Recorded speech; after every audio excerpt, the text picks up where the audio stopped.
குமரமங்கலத்தில் 300 ஆண்டு பழமை வாய்ந்த ஸ்ரீ பொன்காளியம்மன் திருக்கோவிலை இடித்து பாழாலயம் செய்யக்கூடாது என கூறி இந்து தமிழர் கட்சி நிறுவன தலைவர் பொதுமக்களுடன் சேர்ந்து மாவட்ட ஆட்சியரிடம் மனு அளித்தார்.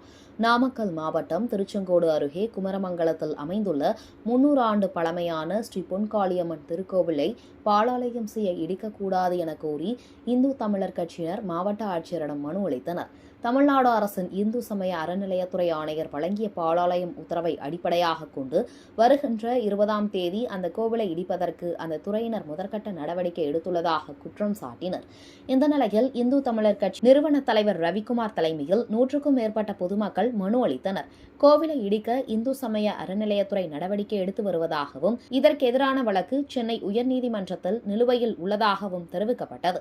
300 ஆண்டுகள் பழமையான கல் கட்டமைப்புடன் கூடிய இந்த கோவில் வலிமையான நிலையில் உள்ளதாகவும் இடிப்பு தேவையில்லை என ஆய்வில் தெரியவந்துள்ளதாகவும் கூறிய ரவிக்குமார் நீதிமன்றத்தில் வழக்கு நிலுவையில் இருக்கும் நிலையில் கோவிலை இடிக்கக்கூடாது என வலியுறுத்தினார். பத்திரிகை சகோதரர் அனைவருக்கும் வணக்கம். ராம ரவிக்குமார், இந்து தமிழர் கட்சி நிறுவன தலைவர். நாமக்கல் மாவட்டம் குமரமங்கலம் அருள்மிகு பொங்காளியம்மன் திருக்கோயில் சம்பந்தமாக இந்து சமய அறநிலையத்துறை கடந்த மாதம் திருக்கோவிலை இடித்து பாழாலயம் செய்ய வேண்டும் என்று உத்தரவு பிறப்பித்தது. இந்து சமய அறநிலையத்துறை சட்டத்தின்படி ஒரு கோவில் திருப்பணி என்பது அதை பராமரிப்பு செய்யலாம், புனரமைப்பு செய்யலாம். ஆனால் புனரமைப்பு என்கின்ற பெயரில் சுமார் 300 ஆண்டுகளுக்கும் பழமையான திருக்கோயில் கல் கட்டிடம் அது மாதிரி கட்டுறதுக்கு இப்போ சபதிகளே கிடைக்காது. ஆனால் இந்து சமய அறநிலையத்துறை திருப்பணி என்கின்ற பெயரில் பல ஊர்களில் இருந்த பழமையான தொன்மையான வரலாற்று சிறப்புமிக்க அடையாளங்களை அழித்ததுதான் வரலாறு. அந்த அழிப்பு வரலாறை இந்த நம்ம ஊரில் இருக்கக்கூடிய பொங்காளியம்மன் கோவிலில் செய்ய முயற்சிக்குது. நான் சட்டத்தின்படி பேசுகிறேன், இந்த அரசுக்கு விரோதமாக நான் தயவு செஞ்சு பேசலை, புரிஞ்சுக்கணும். 1956 தொல்லியல் துறையினுடைய சட்டத்தின்படி, இது மத்திய தொல்லியல் துறையினுடைய ரிப்போர்ட்டுங்க, கவர்மெண்ட் ஆஃப் இந்தியா. இந்த ரிப்போர்ட்டில் என்ன சொல்கிறாங்கன்னா, 300 ஆண்டுகளுக்கும் பழமையான இந்த 300 ஆண்டுகளுக்கும் பழமையான அருள்மிகு குமரமங்கலம் பொங்காளியம்மன் கோயிலை இடிக்கக்கூடாது. அது என்ன சட்டம்னு சொல்கிறாங்கன்னா, ancient monuments and archaeological sites and remains ஆம்சார் ஆக்ட் 1958. நீதிமன்றங்கள் 100 ஆண்டுகளுக்கு முந்தைய பழைய கோயிலை இடிக்கக்கூடாதுன்னு சொல்லியிருக்கு. இப்போ கடந்த வாரம் கூட காஞ்சிபுரத்தில் ஒரு கோயிலுடைய மண்டபம் வாஸ்து சரியில்லை இடிக்க போனாங்க. அதெல்லாம் தவறுங்க. திருப்பணி செய்வதை நாங்கள் ஆதரிக்கிறோம். அதே நேரத்தில் ஒரு குறிப்பிட்ட சமூக மக்கள் மட்டுமே அங்கே ஆதிக்கம் செலுத்தி பிற சமுதாய பிற குடிப்பாட்டுக்காரர்களை புறக்கணிப்பு என்பது ஏற்புடையதல்ல. சட்டமும் அதை சொல்லவில்லை.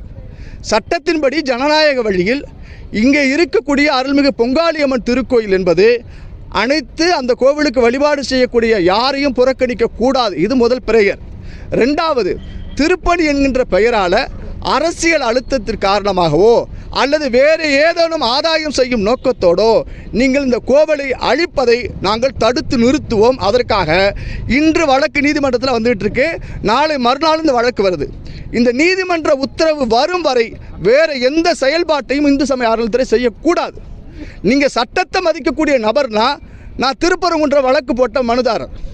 நீதிமன்றம் திருப்பரங்குன்ற மலையில் தீபம் ஏற்றணும்னு சொல்லி உத்தரவு போட்டுச்சு. நான் அப்பீல் போவேன்னு சொல்லி கோயிலுக்குரிய வழிபாட்டு உரிமையை நான் மீட்டு கொடுத்தோம். ஆனால் எனக்கு சம்பந்தமே இல்லைன்னு சொல்லி இந்து விரோதமாக நடந்த இந்து சபை அறநிலையத்துறை ஒரு பக்கம் அதற்கான உரிமையை நிலைநாட்டுறதுக்கு ஒரு காரியம் செய்ய மாட்டேங்குது. இன்னொரு பக்கத்தில் திருப்பணி என்கின்ற பெயரால் கோயிலுடைய பழமையை தொன்மையை அழிக்க நினைக்கக்கூடிய 2வது மாலிகாபூர் சர்க்காராக தமிழ்நாடு அரசு இந்து சமய அறநிலையத்துறை செயல்படுது. தேர்தலுக்கு இன்னொரு 10 நாள் 15 நாள் மார்ச் முதல் வாரம் வந்துருச்சுன்னா தேர்தல் நடத்த வந்துடும். அதுக்குள்ளார இந்த கோவிலை இடிக்கிறதுக்கு என்ன அவசரம்? இதுக்கு பின்னணி என்ன? கோயில் என்பது உபயதார திருப்பணி. எங்கள் ஐயா சேகர்பாபு சொல்கிறார், 4000 கோயிலுக்கு திருப்பணி செஞ்ச அரசு ஒத்த காசு 10 காசு கற்பூரம் கூட நீ வாங்கி கொடுக்க கிடையாது. இருக்கிற உங்களை மாதிரி நம்மளை மாதிரி ஆட்கள்கிட்ட காசு வசூல் பண்ணி டோனர் ஒர்க்குன்னு செஞ்சுட்டு யாரோ மூட்டை சுமக்கிற இவன் மூச்சு விடுறான். நீங்களும் நானும் காசு கொடுக்கறதுல இவன் ஸ்டிக்கர் ஒட்டக்கூடிய அரசாங்கம் இந்த அரசாங்கம் செயல்படுது. நான் குறிப்பாக இன்று சொல்ல வந்த விஷயம், அருள்மிகு பொங்காளியம்மன் திருக்கோயில் குமரமங்கலத்தில் இருக்கக்கூடிய இந்த கோவில் எந்த விதமான கட்டுமானத்திற்கான பாலாலயம் செய்யக்கூடாது.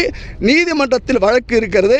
வழக்கு தீர்வு சொல்லும் வரை எந்த காரியமும் செய்யக்கூடாது என்பதை இந்த ஊர் மக்களை சேர்த்து நான் மாவட்ட ஆட்சியர்கிட்ட முறையிட வந்திருக்கேன். மக்கள் மன்றத்தில் சொல்கிறோம், நீதிமன்றத்தில் வெல்லுவோம். உறுதியாக இந்த கோயில் காக்கப்படும். தேங்க்யூ.